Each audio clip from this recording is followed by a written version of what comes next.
Imagine a single spark in the Persian Gulf.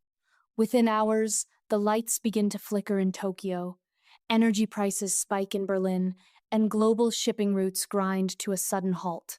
It sounds like the plot of a techno-thriller, but as we analyze the strategic landscape of the projected 2026 Middle East Kinetic Campaign, this scenario is dangerously close to reality. We are looking at a potential multi-front conflict involving direct United States, strikes on Iran, retaliatory missile barrages across the Gulf, and severe disruptions at critical maritime choke points like the Strait of Hormuz, the Suez Canal, and the Bab al-Mandab. It is the ultimate stress test for the modern global order.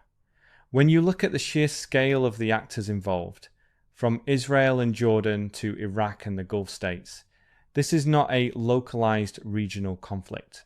It is a highly interconnected systemic crisis. To truly understand why we are on this precipice, we have to look past the daily headlines and dissect the strategic machinery driving both sides. We need to analyze the political, economic, and military structures that make this escalation feel almost inevitable to the decision makers in Washington and Tehran. Let's start with the structural landscape. If we apply a pestle lens looking at the political, economic, social, technological, environmental, and legal factors, the picture becomes incredibly complex. Politically, we are seeing a collapse of traditional deterrence, but economically, the stakes have never been higher. What happens when the world's primary energy transit routes are suddenly declared active combat zones? The economic shockwaves are immediate. The Strait of Hormuz handles about a fifth of the world's petroleum liquid consumption. If you shut that down, or even make it highly risky to traverse, insurance rates for tankers skyrocket. We saw a preview of this with the Bab al-Mandab and the Red Sea disruptions, but a full-scale kinetic campaign involving Iran, the United States, and regional states elevates this to a systemic crisis. The Suez Canal becomes virtually unusable if the southern approaches are constantly under fire from anti-ship ballistic missiles and one-way attack drones. And technology is the wild card here. We are not just talking about traditional naval warfare. The technological paradigm has shifted toward asymmetric, low-cost, high-impact systems. A swarm of drones costing a few $1,000s can effectively mission kill a billion-dollar destroyer or force it to deplete its expensive air defense interceptors. That brings us to the SWOT analysis of the key players for the United States and its allies. The strength lies in unmatched kinetic power and global surveillance, but the weakness is the vulnerability of their regional partners and the sheer geographic exposure of global supply chains. Exactly. And for Iran, their strength is asymmetric depth and proxy integration, what military planners refer to as the axis of resistance. Their weakness, however, is economic fragility under sanctions and the risk of domestic instability if the regime faces devastating strikes on its homeland infrastructure. Yet, their strategic opportunities lie in exploiting international divisions, particularly with Russia and China, while threats include a total collapse of their economic lifelines if the Gulf states completely align with the West. It is a classic high-stakes chess match, but one where the board itself is constantly shifting. When you look at the military operations, you realize how quickly a localized strike can cascade into a multi-front campaign, pulling in Jordan, Iraq, and the Gulf Cooperation Council states. It really is a fascinating, if sobering, puzzle. And it is exactly the kind of deep, multi-layered issue that requires stepping back to look at the bigger picture. That is actually a perfect transition to what we try to do every week here on our show. We believe that understanding the world requires looking at all of its moving parts. The News Sentinel is a podcast dedicated to providing in-depth discussions and deep dives into a wide array of topics. We span the entire spectrum, from the glitz and glamour of pop culture to the strategic, high-stakes intricacies of military operations like the one we are discussing today. We want to make sure our listeners get a comprehensive understanding of the subject matter. That is why we feature expert interviews, detailed analysis, and engaging storytelling to bring these complex narratives to life. Whether you are a pop culture enthusiast looking for the latest trends, or someone with a keen interest in global security and geopolitics, our show has something tailored for you. So if you want to stay ahead of the curve, make sure to tune in, view, subscribe, and leave a comment to stay informed and entertained. And for the entrepreneurs listening, if you have a product or service that aligns with a curious, highly engaged audience, we can help you advertise and reach the right people. Now, let's get back to how this geopolitical chessboard actually operates under pressure. Let's apply game theory to this. Specifically, the concept of the prisoner's dilemma or escalation dominance. In a standard deterrence model, both the United States and Iran would theoretically benefit from avoiding a direct catastrophic war. The cost of conflict outweighs the benefits of cooperation. However, when trust is zero, the dominant strategy shifts. Right? If the United States believes Iran will inevitably achieve a nuclear breakout or launch a massive regional offensive, the rational move from a worst-case planning perspective is to strike first to degrade their capabilities.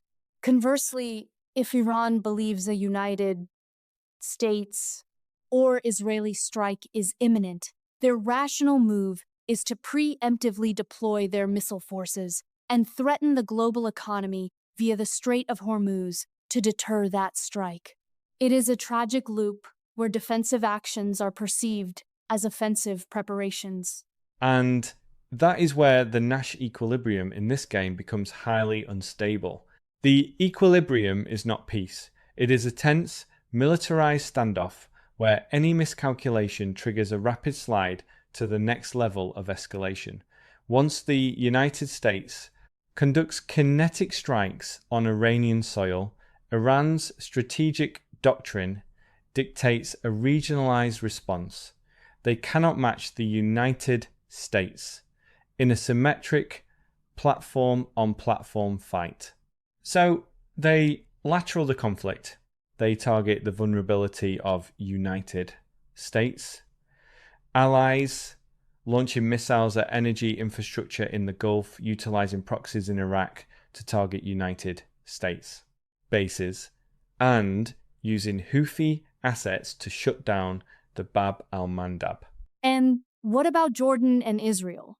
Jordan finds itself in an incredibly precarious position, caught literally in the crossfire. They have to balance domestic political stability with their strategic security agreements. If Iranian missiles cross Jordanian airspace to hit Israel, Jordan is forced to intercept them, which Iran views as taking a side. Suddenly, Jordan becomes a kinetic theater. Precisely. And Israel's response to any direct Iranian strike is likely to be massive and non-proportional, targeting not just missile launch sites, but leadership, command nodes, and potentially energy or nuclear facilities. This creates a feedback loop of retaliation. In game theory, we call this a tit-for-tat strategy, but with an escalation multiplier. Neither side can afford to be the one that stops retaliating, because in the logic of deterrence, the side that stops first is seen as weak, which invites further aggression. It is a terrifying dynamic, because it assumes both actors are operating with perfect information, which they never are. In the fog of war, a stray missile hitting a civilian area or a neutral commercial vessel can completely alter the perceived payoff matrix. The players are forced to make decisions based on worst-case assumptions. Absolutely, and the spillover effects are global. When we talk about the Strait of Hormuz, we are talking about a physical bottleneck. It is only about 21 miles wide at its narrowest point. You do not even need to physically block it with sunken ships. The mere threat of sea mines, anti ship missiles, and drone swarms is enough to halt commercial transit. The global supply chain operates on a just in time delivery model. A 2 week closure of the strait, combined with ongoing instability in the Red Sea and Suez, would trigger a global inflationary spike that could plunge major economies into recession. It makes you realize how fragile the systems we rely on every day truly are. We live in a world where geopolitical decisions made in a bunker halfway across the globe dictate the price of groceries at your local store. As we look toward 2026, the question is not just who wins this kinetic confrontation, but whether the globalized system itself can survive it. That is the ultimate takeaway. The traditional rules of international relations and economic interdependence were designed for a world of shared assumptions. When those assumptions break down, and when game theory dictates that escalation is the most rational path for survival, we enter uncharted territory. It leaves us with a profound question. How do we build a resilient global architecture when the incentives for conflict begin to outweigh the incentives for cooperation? It is a question that policymakers, strategists, and indeed all of us will be grappling with for years to come. The board is set, the players are moving, and the stakes could not be higher. Thank you for joining us for this deep dive. Make sure you think about these dynamics, stay curious, and we will see you next time.